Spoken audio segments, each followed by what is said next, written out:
और इस टाइम हम उपस्थित हैं एसआर हॉस्पिटल प्राइवेट लिमिटेड में। हमारे साथ जो है सहरसा के जाने माने डॉक्टर रमन झा जी है, जो किसी नाम और पहचान की आज उनको जरूरत नहीं है। लगभग कोसी एरिया में सभी लोग उनको जानते हैं और किस तरीके से लगातार कई सालों से स्वास्थ्य के क्षेत्र में गरीब लोगों से लेकर कई सारे लोगों के लिए काम कर रहे हैं। आज उनसे जानेंगे कि किस तरीके से एसआर हॉस्पिटल में मरीज आ सकते हैं, किन किन के लिए काम कर रहे हैं लगातार कई सालों से, और कई सारे हॉस्पिटल में अपनी सेवा भी दे चुके हैं।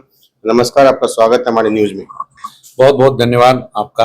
और पुनः अब हमको लगता है कि जल्दी ही हम लोग दोनों भाई मिले हैं और अब अपनी पूरी टीम के साथ हैं।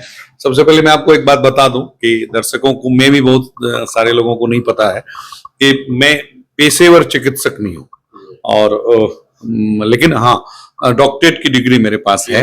हाँ, डिग्री है मेरे पास, और इसीलिए नाम के आगे डॉक्टर लगाता हूँ, क्योंकि लोगों को कंफ्यूजन नहीं ले रहे। लेकिन हाँ, सहरसा में मेरा ये सौभाग्य रहा है, धरती ने मुझे दिया है कि मेरा व्यवसाय जो है वो मेडिकल क्षेत्र से ही विगत एक दशक से ज्यादा समय से जुड़ा रहा है। और आप जैसे जो हमारे मीडिया बंधु हैं, हमारे जो समाज सेवी भाई हैं, चाहे किसी भी जात से हो, किसी भी पार्टी से हो, मैं भी व्यक्तिगत तौर पे एक पार्टी से संबंध रखता हूं, लेकिन हर एक पार्टी के लोगों ने मुझे जो एक प्यार दिया है, इस बात को जानते हुए मैं किसी व्यक्तिगत इस पार्टी से जुड़ा हूं, वो बहुत बड़ी बात है। सहरसा के हर एक समाज का मैं ऋणी हूं कि मैं दिल्ली में था और अभी एक दशक हुआ है मुझे लमसम, ये उससे भी कम समय सहरसा आए हुए, और आप सभी ने जो मुझे अपनाया है उसके लिए तो मेरे पास कोई शब्द नहीं हो सकता है। लगभग हम लोग जो है 4-5 साल पहले मिले थे पंचायत चुनाव में, उसके बाद से लगातार हम लोग मिल रहे हैं। तो किस तरीके से आप अपने स्वास्थ्य के क्षेत्र को जो है बढ़ा रहे हैं, किस तरीके से मतलब मरीजों और अपने जो है ब्रेन गेट भी खोला हुआ है, किडजी भी है, बच्चों से पढ़ाई के साथ साथ आप जॉब भी दे रहे हैं, जॉब के साथ साथ इंस्टीट्यूट भी में पढ़ाई भी दे रहे हैं, किस तरीके से मैनेज कर रहे हैं? देखिए, आप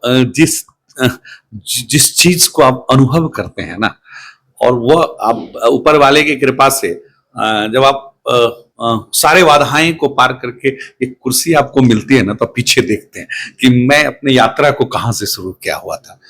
तो मुझे लगता है कि मेरे जीवन में जो ये समय है ना अभी, तो मैं कभी ऐसा सोचा नहीं था कि ऐसा भी हो सकता है। लेकिन हाँ, ये कहावत है कि जो काम आप अपने संकल्प से नहीं कर सकते हैं या अपनी सोच से नहीं कर सकते हैं, वो आशीर्वाद से पूरा हो सकता है, वो पूरा हो जाता है, पूरा हुआ भी है। और सहरसा में आके मुझे लगा कि यदि माता रानी ने मुझे इस लायक बनाया है कि मैं कुछ कर सकूं, तो पहले मैं स्वास्थ्य के क्षेत्र में कुछ करूं।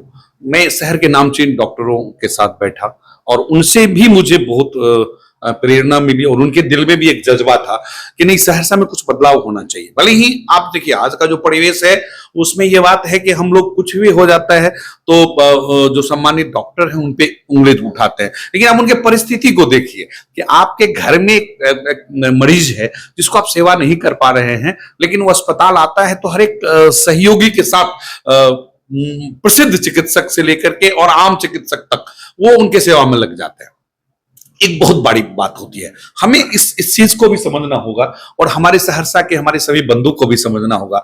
एक नया मोटरसाइकिल हम लाते हैं और नया खरीद के आते हैं, शोरूम से घर नहीं जाते, हो सकता है रास्ते में खराब हो जाता है, लेकिन इसमें किसी की भी गलती नहीं होती है। ये एक ऐसा चीज है, एक ऐसा यंत्र है, इसी तरह शरीर एक ऐसा यंत्र है जो कभी भी कुछ भी कहीं भी रुक सकता है। यहाँ पे ना विज्ञान फेल हो जाता है, और डॉक्टर भी ना विज्ञान के ही अधीन है। ये जो चला रहे हैं ना सृष्टि, ये प्रकृति के अधीन है और सब कुछ पहले से फिक्स है बॉस।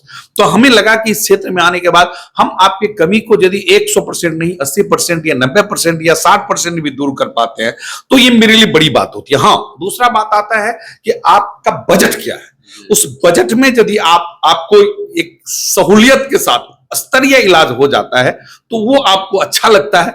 और सही में एक रमन झा यदि आपके सामने है, और हम चाहते हैं कि लोग हमें इसी रूप में जाने कि मैं आपका बेटा हूं, मैं आपका भाई हूं, मैं डॉक्टर नहीं होते हुए भी मैं आपके लिए एक डॉक्टर हूं, क्योंकि आप मुझे एक डॉक्टर के रूप में देखते हैं। जिस तरीके से कोसी कमिश्नरी क्षेत्र में है, बाढ़ग्रस्त एरिया है और फाइनेंशियल कंडीशन बहुत ज्यादा लोगों की खराब होती है। स्वास्थ्य शिक्षा के यहाँ कई सारे हॉस्पिटल है और शिक्षा के लिए कई सारे स्कूल से गवर्नमेंट के हॉस्पिटल भी है। इस तरह से स्वास्थ्य और शिक्षा के गवर्नमेंट के हॉस्पिटल का आप देखते हैं?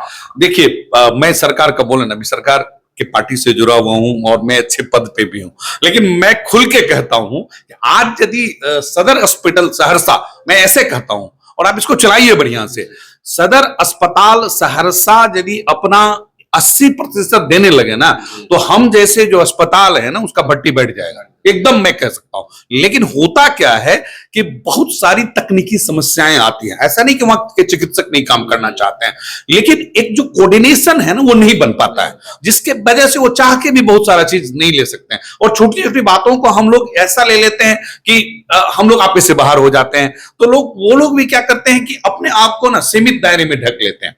एक और देखिए, चलिए तो अस्पताल की बात है अब, लेकिन अस्पताल चले तो चले कैसे? सिर्फ एक चिकित्सक के बल पे नहीं चलेगा, चलेगा तो उसको सहयोगी चाहिए। सहयोगी कैसा चाहिए? जिसके साथ डिग्री भी हो और नॉलेज भी हो। इसीलिए आप अभी जो हम लोग पैरामेडिकल का शुरू किए हुए हैं, और भी शहर में और भी लोग जो पैरामेडिकल कर रहे हैं, तो हमें लगता है कि चूंकि मेरे पास अस्पताल है, आप यदि हमारे यहाँ रेडियोलॉजी में या ऑपरेशन थिएटर में या ऑप्थोलॉजी में हमारे यहाँ या आईसीयू टेक्नीशियन में आते हैं, तो मैं प्रैक्टिकल करके दिखा सकता हूं, क्योंकि मेरे पास 30 से 40 बेड का अस्पताल है, एक पूरा टीम है हमारे पास और अनुभव भी है।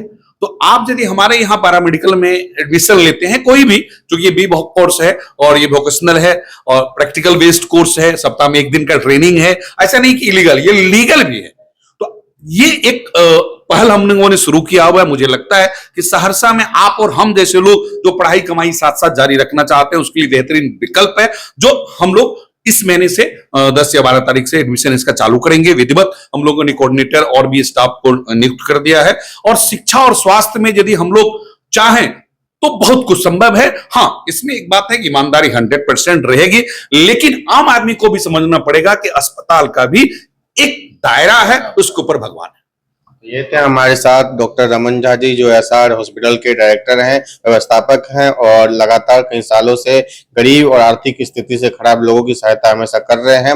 अब इनके साथ साथ ये शिक्षा के लिए भी इंस्टीट्यूट खोल रहे हैं, जहाँ पे पढ़ाई के साथ साथ आपकी कमाई भी होगी। आप जो है पैरामेडिकल के यहाँ पे कोर्सेज कर सकते हैं, काफी तरह के कोर्सेज कुछ दिनों में आपको देखने को मिलेंगे। काफी सारे स्टूडेंट्स यहाँ पे एडमिशन भी करा सकते हैं। एडमिशन के साथ साथ जैसे आपकी पढ़ाई होगी, उसी के साथ कमाई भी चालू हो जाएगी। जिला सहरसा से देखिए, आप अस्पताल की बात है तो आपको जान के खुशी होगी, हमारे जो चिकित्सक हैं डॉक्टर गौतम झा जी, ये रिम्स में थे पहले और मेडिका रांची के क्रिटिकल केयर के इंचार्ज थे।